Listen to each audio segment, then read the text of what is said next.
ഏതോ ഇംഗ്ലീഷുകാരൻ കൊണ്ടുപോയി നിന്റെ മൈൻഡിന് 30 സെക്കൻഡുകളിലേക്ക് തലച്ചിട്ടിട്ട് റിയൽ ജീവിതം അതാണെന്ന് വരുത്തി തീർക്കാൻ ലോകത്ത് കാണിക്കുന്ന റിയൽ അല്ലാത്ത റിയൽ വീഡിയോകളെ നോക്കിയിട്ട് ജീവിതത്തെ കൊന്നുകളയുന്ന വിവരമില്ലാത്തവനായാൽ, ചിന്തയില്ലാത്തവനായാൽ, ആലോചനയില്ലാത്തവനായാൽ പിന്നെ വിരല് കടിച്ചിട്ട് കാര്യമുണ്ടാകൂല. വല്ലാത്തൊരു കാലഘട്ടത്തിലാണ് നമ്മൾ ജീവിച്ചുകൊണ്ടിരിക്കുന്നത്. റിയൽ ജീവിതം അല്ല, പിന്നെ റിയൽ വീഡിയോകളാണ്. അത് കണ്ടിട്ട് ചിലർക്ക് തോന്നുകയാണ് പടച്ച റബ്ബേ ഇതെന്തൊരു ബന്ധാണ് അല്ലേ. ഭാര്യയും ഭർത്താവും തമ്മിൽ ഇങ്ങനെ റിയൽ വീഡിയോ എടുക്കുകയാണ്. എന്തിന്? അടുക്കളയിലുള്ള യഥാർത്ഥത്തിലുള്ള റിയൽ വീഡിയോ അല്ല.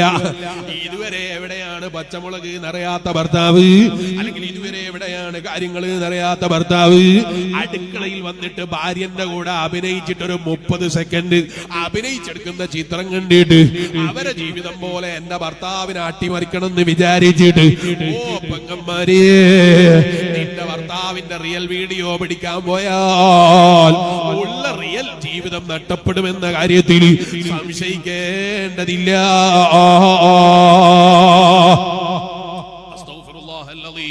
നമ്മുടെ പുതിയ തലമുറക്ക് കൂടുതൽ സമയം ഒരു കാര്യത്തെയും പിടിച്ചു നിർത്താൻ കഴിയില്ല. എന്താ കാരണം?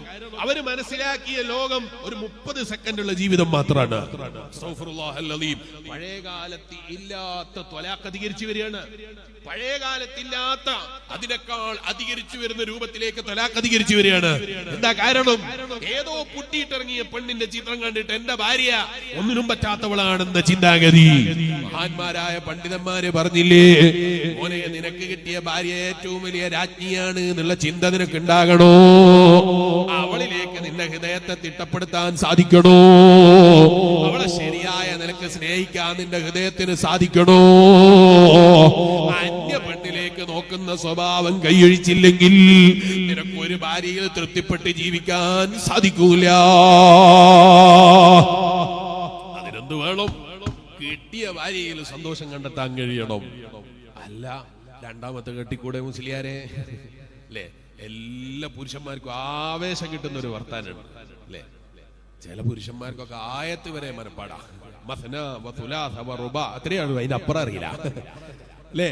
ഇങ്ങനെ ആയത്ത് പഠിച്ചു വെച്ചിട്ട് ഭാര്യനോട് ആവശ്യത്തിനും ആവശ്യമില്ലാതെയും രണ്ട് കെട്ടുന്നതിനെ കുറിച്ച് പറഞ്ഞ് ഉള്ള ബന്ധങ്ങളെ നശിപ്പിച്ചു കളയുന്ന ചില ഭർത്താക്കന്മാർ നമ്മളെ കാഞ്ഞങ്ങാട് ഭാഗത്തൊന്നും അങ്ങനെയുള്ള ചിന്താഗതി തന്നെ ഇല്ലാത്തത് കൊണ്ട് ഞാനിപ്പോ അതിലേക്ക് കിടക്കുന്നില്ല അല്ലേ. രണ്ട് കെട്ടുക എന്ന് ചിലപ്പോ തമാശ പറയാണ്. പക്ഷെ ആ തമാശയുടെ പേരിൽ ആ ഭാര്യന്റെ ഹൃദയത്തിലുണ്ടാകുന്ന വേദന, അവളുടെ ഹൃദയത്തിന്റെ ഉള്ളിലുണ്ടാകുന്ന വിളർ, അവളുടെ ഹൃദയത്തിലുണ്ടാകുന്ന വേദന അത് നിനക്കൊരിക്കലും ഉൾക്കൊള്ളാൻ കഴിയില്ല. ചിലപ്പോൾ നീ ഒരു തമാശ പറഞ്ഞതാണ്, ചിലപ്പോൾ അവരെ പറഞ്ഞ റൂട്ടിലെത്തിക്കാൻ വേണ്ടി പറഞ്ഞതാണ്, അവരെ ഏതെങ്കിലും ഒരു റൂട്ടിൽ നന്നാക്കാൻ വേണ്ടി പറഞ്ഞതാണ്, നീ വിചാരിച്ചതുപോലെ ആകാൻ വേണ്ടി പറഞ്ഞതാണ്. ഞാനിങ്ങനെ ഓർത്തുപോയി, ബാപ്പന്റെ കൂടെ ഒരു ദിവസം ഇങ്ങനെ പോകുമ്പോ ഒരാള് ഫോണിൽ വിളിച്ചിട്ട് ബാപ്പനോട് പറയാണ്, എന്റെ ഭാര്യക്ക് ഇന്ന തകരാറുകളൊക്കെ ഉണ്ട്, ഞാൻ വേറൊരു വിവാഹം കഴിച്ചാലോ എന്ന് ആഗ്രഹിക്കുന്നു, ഉസ്താദേ എന്താ ചെയ്യേണ്ടത് എന്ന് ചോദിച്ചു. അപ്പൊ ബാപ്പ അയാളോട് തിരിച്ചു ചോദിച്ചൊരു ചോദ്യമുണ്ട്. എന്താ ചോദ്യം എന്നറിയോ? രണ്ടാമത് കെട്ടുന്ന ആൾക്ക് ഒരു കുഴപ്പമില്ല എന്നാരെങ്കിലും എഴുതി തന്നിട്ടുണ്ടോ എന്ന് ചോദിച്ചു. ഞാൻ രണ്ടാമത് വേറെ കെട്ടുകയാണ്, ഒന്നാമത്തേന് തകരാറുള്ളത് കൊണ്ടാണ് രണ്ടാമത്തത് കെട്ടുന്നത് എന്നല്ലേ പറഞ്ഞത്. രണ്ടാമത്തതിന് ഒരു തകരാറില്ല എഴുതി തരാൻ നിനക്ക് ധൈര്യം ഉണ്ടാകുമോ? ഓ മൂമിനായ മനുഷ്യ, എന്തിന്റെ പേരിലാണ് ഈ സ്നേഹിക്കുന്നു എന്ന് പറയുന്ന നിന്റെ മക്കളുടെ ഉമ്മയെ, നിന്റെ പ്രിയപ്പെട്ട ഭാര്യയെ, എന്തിന്റെ പേരിലാണ് ഇത്തരം ആവശ്യമില്ലാത്ത വാക്കുകൾ പറഞ്ഞ് അവരെ ഹൃദയത്തിൽ വിള്ളലുണ്ടാക്കിയത് കൊണ്ട് നമുക്ക് കിട്ടുന്ന ഫലം എന്താണ്? ഇരിക്കട്ടെ, ഞാനിപ്പോ അതിലേക്ക് വിശദമായി കടക്കുന്നില്ല. ലോകത്ത് ടെക്നോളജി അധികരിച്ചതിന്റെ പേരിൽ മനുഷ്യന്റെ ഉള്ള സമാധാനം കൂടി നഷ്ടപ്പെട്ടു എന്നതിന്റെ അപ്പുറത്ത് മനുഷ്യന്റെ സമാധാനം അധികരിപ്പിക്കാൻ ടെക്നോളജിക്ക് സാധിച്ചിട്ടില്ല. അതിന് പ്രധാനപ്പെട്ട ഒരു കാരണം ഞാൻ പറഞ്ഞത് 30 സെക്കൻഡിലുള്ള ജീവിതമാണ് റിയൽ എന്ന വീഡിയോ കണ്ടിട്ട് അതാണ് ജീവിതം എന്ന് വിചാരിച്ച് 30 സെക്കൻഡ് കഴിയുമ്പോഴേക്ക് അവര് കാണുന്നത് പിന്നെ വേറൊരു റിയലാണ്. ആ 30 സെക്കൻഡ് കഴിയുമ്പോ പിന്നെ കാണുന്നത് വേറൊരു റിയലാണ്, പിന്നെ കാണുന്നത് വേറൊരു റിയലാണ്. ഒരു സ്ഥലത്ത് ഉറച്ചു നിൽക്കാനുള്ള ഹൃദയമില്ലാത്തതിന്റെ പേരിൽ, മനസ്സിനെ ഒരു സ്ഥലത്ത് തളച്ചിടാൻ കഴിയാത്തതിന്റെ പേരിൽ ഒരു ഭാര്യയിൽ ഒതുങ്ങാൻ കഴിഞ്ഞില്ല. രണ്ട് കെട്ടി നടത്തിയിട്ട് അതും മതിയായില്ല. ഇങ്ങനെ അധികരിച്ചു വരുന്നൊരു കാലം വല്ലാത്തൊരു കാലം തന്നെ. ഈമാനുള്ള മുഅ്മിനായ മനുഷ്യ, ലോകത്ത് ഭൂമിയിലെ ജീവിതത്തിൽ ഒരിക്കലും പരിപൂർണമായി തികഞ്ഞൊരു ജീവിതത്തെ കണ്ടെത്താൻ നമുക്ക് സാധിക്കൂല. ഒരു തകരാറില്ലാത്ത ഭാര്യനെ അങ്ങനെ കണ്ടെത്താൻ കഴിയോ? ഒരു തകരാറില്ലാത്ത ഭർത്താവിനെ അങ്ങനെ കണ്ടെത്താൻ കഴിയോ? നല്ല ചൂടുള്ള ഭർത്താവാണ്, അങ്ങനെ ഭയങ്കര പൊള്ളുന്ന ചൂടുള്ള ഭർത്താവാണ്. ചിലർക്ക് അങ്ങനെയാണ്. ചിലര് പെട്ടെന്ന് ചൂടാകൂല. ചൂടായാലോ ഇത് തണിഞ്ഞു കിട്ടലും ഉണ്ടാകൂല, അല്ലേ? നിങ്ങൾ കാണില്ലേ? ചിലർ പെട്ടെന്ന് ചൂടാകും. ചൂടായി കഴിഞ്ഞാൽ കുറച്ച് കഴിഞ്ഞാൽ പിന്നെ അയാൾക്ക് എന്തിനാ ചൂടായെന്ന് ചൂടായാൾക്ക് ഓർമ്മ ഉണ്ടാവില്ല, കേട്ടവർക്ക് ഓർമ്മ ഉണ്ടാവില്ല. അത് സഹിക്കാൻ വലിയ പണി ഉണ്ടാവില്ല. അത് ചില ആളുകളുണ്ട് പെട്ടെന്ന് ചൂടാകൂല. ചൂടായാൽ ഇത് തണിഞ്ഞു കിട്ടണമെങ്കിലും വല്ലാത്ത പാടാണ്. അങ്ങനെയുള്ള സ്വഭാവക്കാരെ കണ്ടില്ലേ? മനുഷ്യന്റെ സ്വഭാവം എന്ന് പറയുന്നത് അങ്ങനെയാണ്, വ്യത്യസ്ത രൂപത്തിലാണ്. അത് പരസ്പരം ഉൾക്കൊള്ളാനുള്ള മനസ്സുകളെയാണ് നമ്മൾ നിർമ്മിച്ചെടുക്കേണ്ടത്.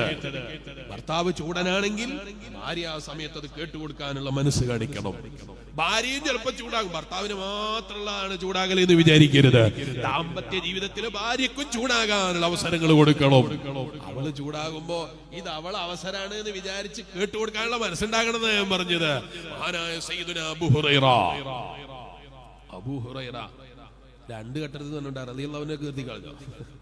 സയ്യിദുനാ അബൂ ഹുറൈറ റളിയല്ലാഹു അൻഹു ലോക പ്രശസ്തനായ സഹാബിയാണ്. ലോകത്തെ ഏറ്റവും കൂടുതൽ ഇന്ന് ലഭിക്കുന്ന ഹദീസുകൾ മഹാനായ സയ്യിദുനാ അബൂ ഹുറൈറ റളിയല്ലാഹു അൻഹു റിപ്പോർട്ട് ചെയ്ത ഹദീസാണ്.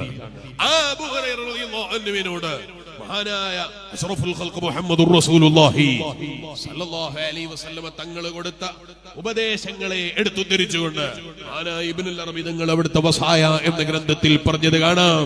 അബൂ ഹുറൈറ, നീ തഖ്വയുള്ളവനാകണോ? ഭാര്യയോട് നീതി പുലർത്തുന്നവനാകണം, ഭാര്യമാരോട് നീതി പുലർത്തുന്നവനാകണം, ഭാര്യമാരെ ഉൾക്കൊള്ളാനുള്ള മനസ്സുണ്ടാകണം, അവരെ മനസ്സുകളെ തിരിച്ചറിയാനുള്ള മനസ്സുണ്ടാകുമ്പോഴാണ് നീ തഖ്വയുള്ളവനാകുന്നത് എന്ന് അഷ്റഫുൽ ഖൽഖ് മുഹമ്മദുർ റസൂലുള്ളാഹി സല്ലല്ലാഹു അലൈഹി വസല്ലം തങ്ങൾ ഉപദേശിച്ചു കൊടുക്കുകയാണ്. ഭാര്യമാരെ ഉൾക്കൊള്ളാനുള്ള മനസ്സ് ഭർത്താക്കന്മാർക്ക് ഉണ്ടാകണം, ഭർത്താക്കന്മാരെ ഉൾക്കൊള്ളാനുള്ള മനസ്സ് ഭാര്യമാർക്കും ഉണ്ടാകണം. അപ്പോഴാണ് സന്തുഷ്ടമായ ഒരു ദാമ്പത്യ ജീവിതം ഉണ്ടാകുന്നത്.